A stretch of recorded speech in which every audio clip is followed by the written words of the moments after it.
পৃথিবীতে প্রত্যেকটা মানুষেরই আসলে নিজের লাইফ নিয়ে অভিযোগ আছে। কেউ আসলে শান্তিতে নাই।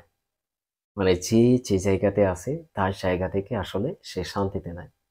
আপনি চায়ের দোকানে আড্ডা দেন আর ফ্রেন্ড সার্কেলদের সাথে হাঁটাহাঁটি করেন বা খেলাধুলা করেন, যেইখানে যাবেন, লাইফ নিয়ে যখন কোনো গল্প হবে দেখবেন যে আসলে কেউ সুখী নাই। মেক্সিমামই সুখী নাই। সো আপনি যদি এটা চিন্তা করেন যে পৃথিবীতে এসে আপনি খুব শান্তিতে বসবাস করবেন, আপনার লাইফে যত সমস্যা সবকিছু আসলে সমাধান হয়ে আপনি খুব শান্তিতে বসবাস করবেন, তাহলে পৃথিবী তো আপনার জন্য না। আল্লাহ তাআলা আমাদেরকে জান্নাত থেকে পৃথিবীতে কেন পাঠাইছে? কারণ আমরা সেই জাতি, যেই জাতি আসলে শান্তিতে থাকতে চায় না।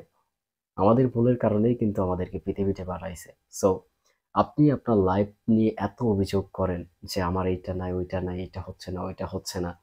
ঠিক আছে? এত অভিযোগ, এবং আপনি চান যে একটু শান্তিতে থাকতে। আপনি চান যে এখান থেকে ত্যাগ করে অন্য জায়গায় যেতে একটু শান্তির জন্য।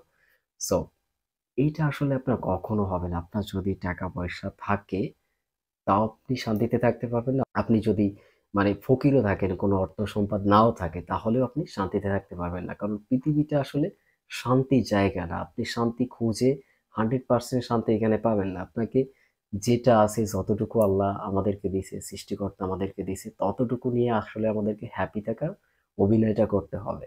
সো এইটা হচ্ছে পৃথিবী। আপনি যদি চান যে পরিপূর্ণভাবে, ঠিক আছে, একেবারে প্রশান্তিতে থাকবেন, তাহলে হবে না। সো লাইফ নিয়ে এত অভিযোগ দেওয়ার কোনো কারণ নেই। জাস্ট নিজেকে আপনি পরিচালনা করেন সঠিক ওয়েতে। যে ওয়েটা দিয়ে নিজেকে পরিচালনা করলে আসলে ভবিষ্যৎটা সুন্দর হবে, এবং আপনার যে পরকাল নামে যে জায়গাটা আছে সেইখানে গেলে আপনি আসলে শান্তি পাবেন।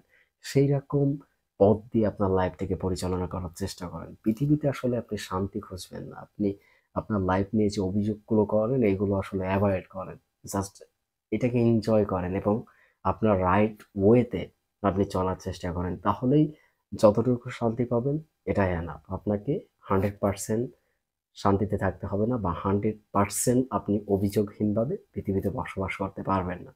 সো যেটা ট্রাই করবেন সেটা হচ্ছে আপনি আপনার ফিউচারকে কিভাবে আরো সুন্দর করে রাঙাতে পারেন। অর্থাৎ আমি বলতেছি আপনি পরকালকে কিভাবে আপনি সুন্দর করে সাজাইতে পারেন। This is actually our dream. So every Muslim they will dream like that.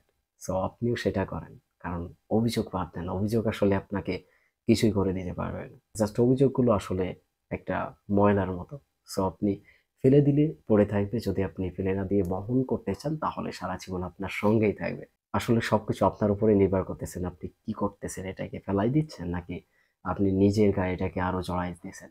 So সবকিছু আসলে আপনার উপর ডিপেন্ডেবল।